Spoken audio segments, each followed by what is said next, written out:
Well, good morning, Canterbury's Goodies fans, and welcome to the review for the weekend so far. And we start off with Fairview, where nothing much to report except that we found Anchorman on the way to the start. This horse was 10, 12 to 1 at the time that I sent out the message. He ended up paying £170 a place, and I said, take the swingers with the favourite Jack in the Green, which did look like an absolute good thing. And Anchorman just got up for third. He's a nice horse, and I think he might be worth following. But the banker of the day, Cruise Control, absolutely dawdled in at a prohibitive odds. You can't tip those type of horses. And we caught all the exotics. So it was quite a good day on Friday at Fairview.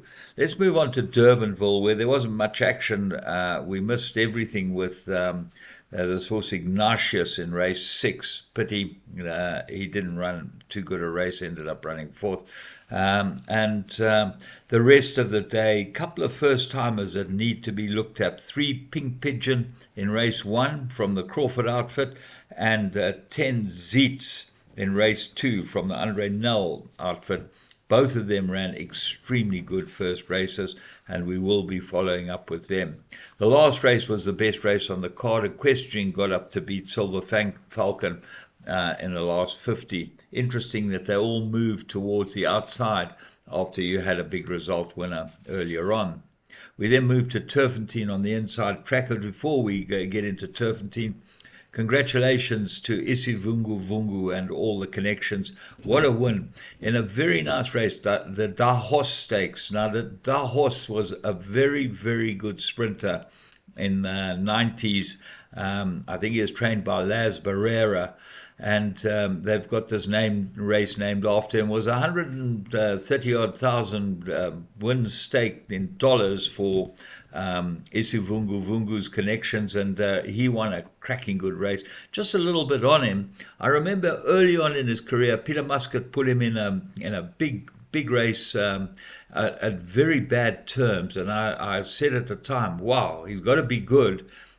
Because he's going to ruin his merit rating. Well, he did ruin his merit rating. He won it easily, he ruined his merit rating, but he never looked back, and he ended up winning the grade ones. As we know, the Mercury was his last win.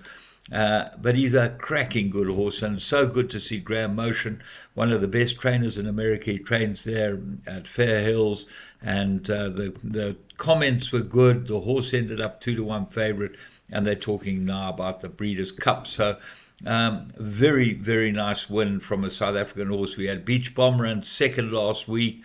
This is the bunch of horses that went over. And this is going to open the door for us to start selling horses overseas, as long as we can get the protocols organized that they can get out of here easily. At the moment, there are still problems between the Department of Agriculture, and maybe Steenhuisen will be able to sort these out, and the African Horse Sickness and the AHEIP, who really seem to have got the knickers in a knot as to how they got it all organized so far. So that will be interesting. But the big news, I said to you, Springboks will club them. They did club them. And I pride myself as being a rugby aficionado. I like rugby a lot. Rugby and cricket, I go for run spreads, and rugby spreads, and certainly winning margins. And when I started the game, the first 10 minutes, I looked and I thought, this is not going to be a high-scoring affair, which it turned out not to be. And the Springboks came to the fore the last half an hour.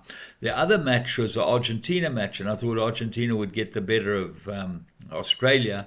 And halfway through the first half, Argentina were in a lot of trouble, 23 down. My goodness, when they start running the ball and they start getting going, they are fantastic. They ended up winning by 30 odd points, and absolutely dawdled in the match as well. So let's move to Turfentine and finish off there. We can go through the races quickly. Race 1, well, you got a bit of a result. Stuart Pettigrew's horse, they backed it. Kuramati ended up winning from Glamorous Lady, which ran another very good race. And Quella Chair and Fetching Flower. I thought TikTok Addiction needs blinkers. That was my strong first choice, and I ran no type of race at all. Race 2, for the specialist, come back in trip. I was all worried about that, and that so turned out to be Mount Pinatuba, who's of course a distance specialist, showed him a clean pair of heels. But the specialist will be back. I think he's a very nice horse. Might not be worth the type of money they paid for him. Certainly, it will be very interesting to see where he goes from here. Race 3, well, the Coxhall runner, which I like, Jaham, didn't run any type of race. The Cane Crane held on by a diminishing margin. I thought Gamer was extremely unlucky. He was my each way bet. We then go to race 4, where, quite interesting, flag bearer. They told me this kid can ride, and obviously he can. Gerish Samuel Bater. This was a Canterpass goodie. But when he turned for home, he should have gone. He waited for Muzieni to get upside him, and Muzi got first run on him, and that was the end of flag bearer. He ended up running quite a nice race. But with the 4 kilogram claim, 50.5 on his back, you got to go. You can't sit around. He'll learn that, I suppose. Race 5. This horse walked off the betting market, Selenia Peninsula, but absolutely ended up winning really, really well. Race 6, here come the Bokke, was a good thing. Well, I couldn't have it. So Seductive beat Second Breath. A good result for us. Race 7, I went for Mercantour. He looked like real good value, third run after arrest and whatever, and so he did. He ran second to the favourite, Unzen. And if you included Unzen in a very small pick 6 that I gave you, you would have caught it multiple times. Race 8, 2-horse race. Golden Pavilion, Moonlight Trader, as they ran 1 and 3rd, first and third, really good race as well. We're going to go to Scottsville today, where I'll give you a review. But if you're a member of Canterpass Goodies, you will have had the tip sheet by now, and certainly I think we're going to find a goodie today, because it looks like that type of racing where you watch him going down to the start, you're going to pick out a horse or two. Remember, you can still subscribe anytime you want. From me, James Goodman, for Canterpass Goodies, have a great day at Scottsville.